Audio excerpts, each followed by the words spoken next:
además de yo saber cómo identificar la isquemia en el electrocardiograma, tengo que saber identificar en qué cara del corazón y con qué arteria coronaria se relaciona.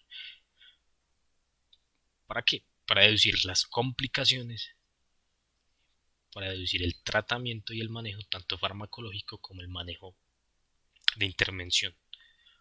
Sí, para saber qué arteria voy a intervenir.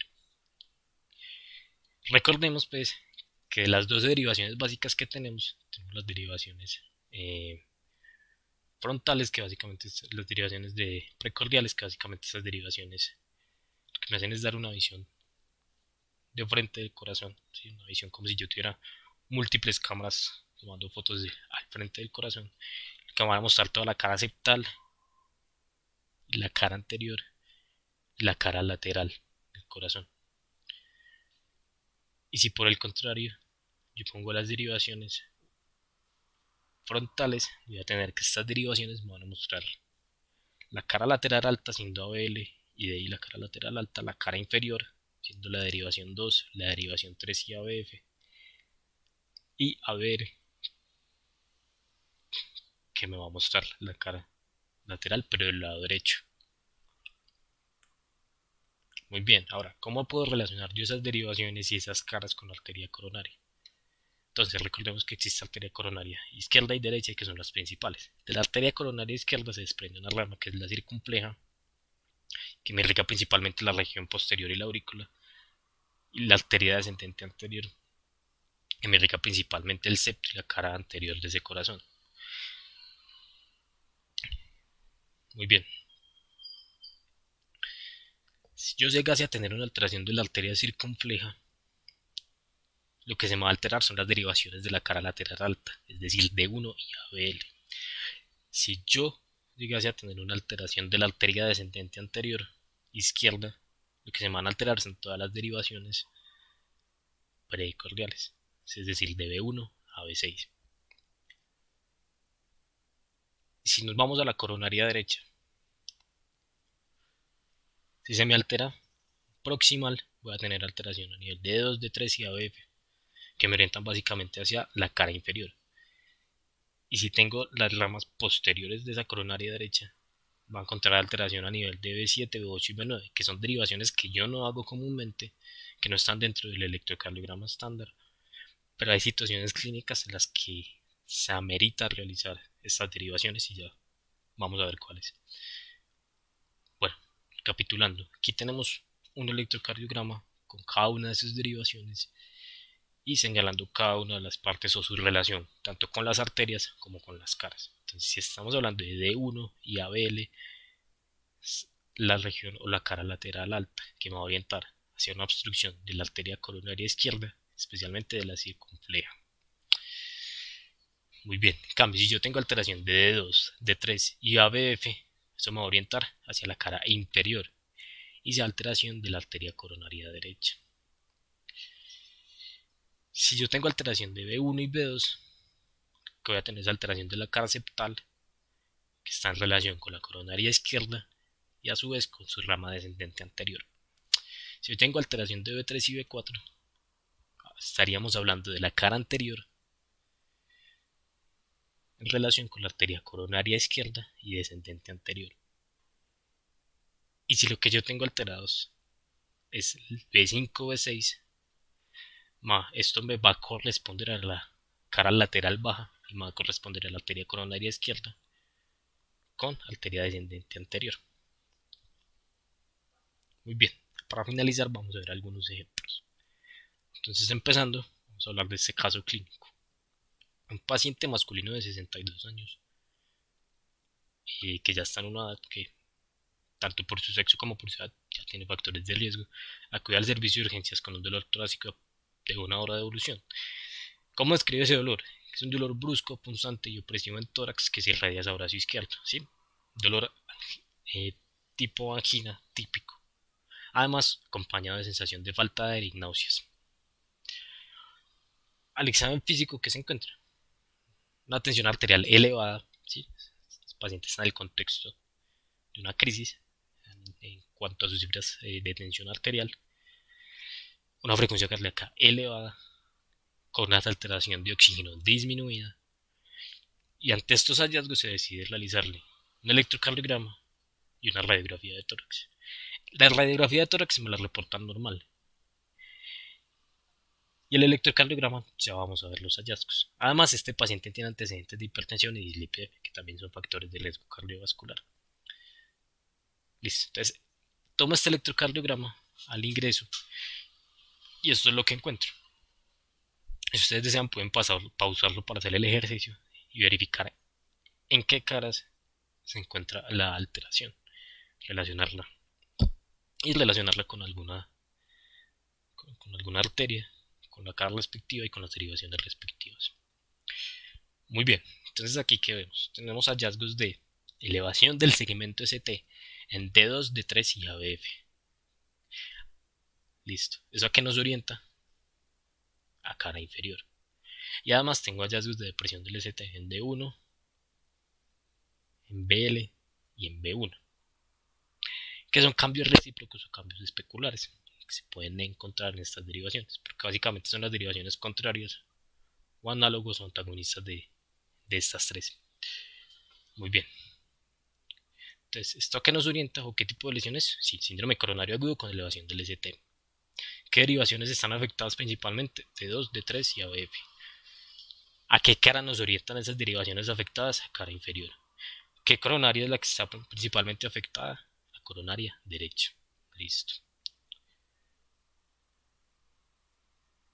Además, encuentran un infranivel de D1, BL, B1 y B2, que ya decimos que son cambios recíprocos propios que se pueden encontrar en este tipo de lesiones. Muy bien, yo sigo con este mismo paciente y le voy a tomar un electrocardiograma a las 2 horas.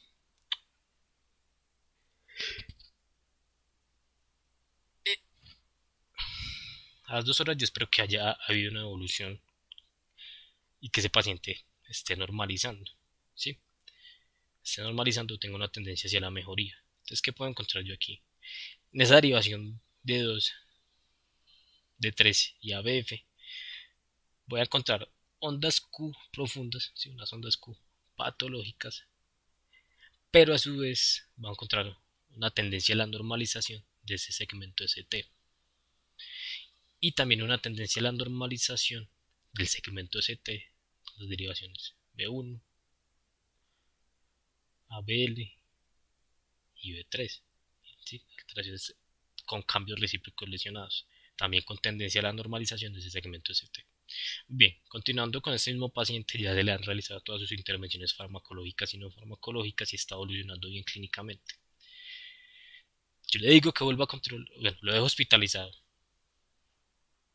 en una unidad de cuidados intermedios y a los 2 días tomo un electrocardiograma de control.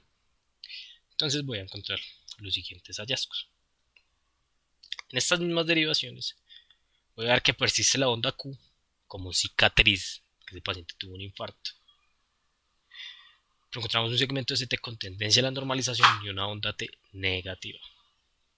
Sí, una onda T negativa y un ST con tendencia a la normalización. Sí. Además, los cambios recíprocos en las otras caras, en las caras laterales, en las caras septales y anteriores, ya están normalizados. Muy bien. Y pues estos son los hallazgos de infarto agudo del miocardio en cara inferior.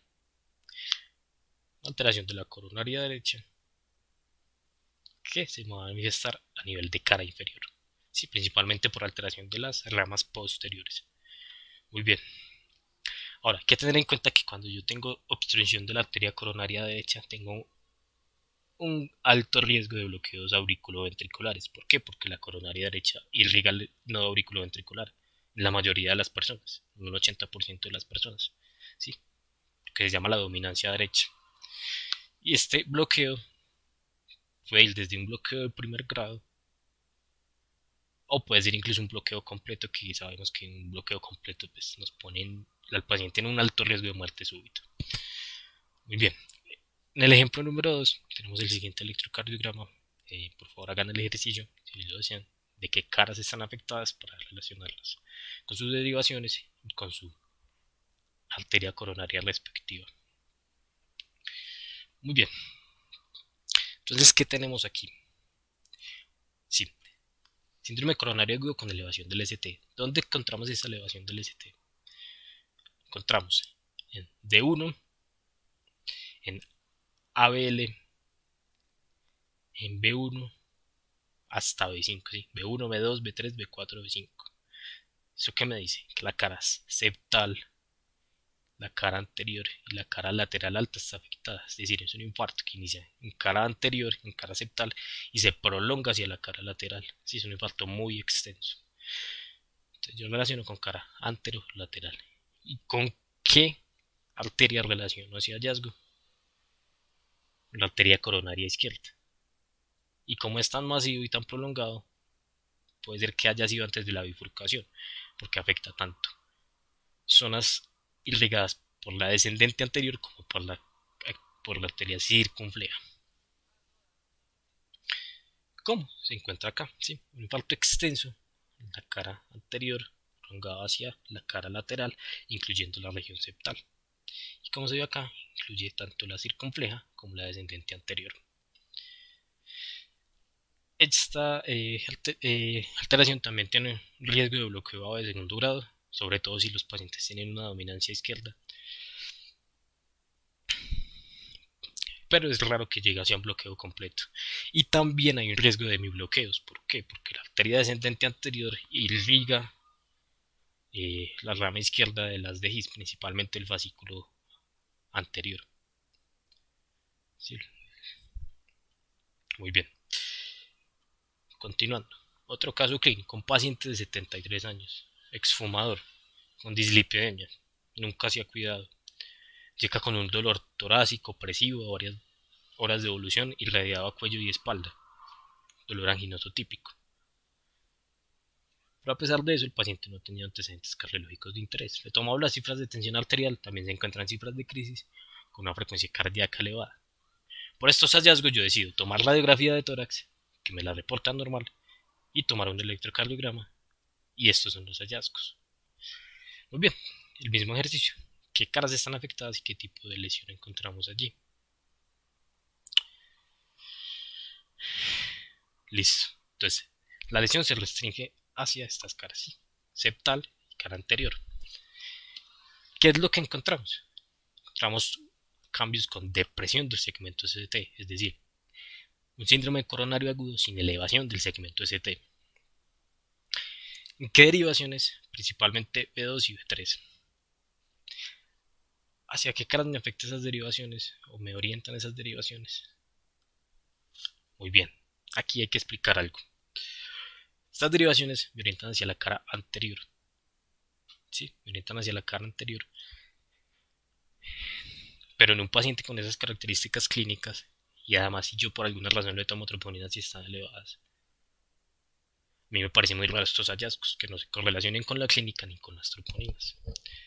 Entonces, yo tengo que pensar que estos cambios de depresión del segmento ST son cambios recíprocos o imágenes especulares de algo que está pasando en la parte posterior del corazón. Listo. Entonces, ¿qué coronaria va a estar afectada? La arteria coronaria izquierda. ¿Qué parte? La circunfleja y las ramas posterobasales de esa circunfleja. Entonces, cuando yo encuentro un paciente con estas características, con ese cuadro clínico y con estos hallazgos en el electrocardiograma, y si estoy en un centro de alta complejidad, por lo menos hay especialistas, amerita la realización de derivaciones adicionales, de derivaciones posteriores. Y lo que yo voy a esperar encontrar es que en esas derivaciones adicionales, principalmente la derivación B7, B8 y B9, encuentre elevación del segmento ST. Lo que me demuestra que sí hay un síndrome coronario agudo con elevación del segmento ST, pero en cara posterior. ¿Qué debemos tener en cuenta estos infartos de cara posterior? Que pueden encontrar algo extrasístoles, que hay ondas R dominantes, las derivaciones anteriores, sí, unas ondas R muy prominentes, muy grandes, muy elevadas.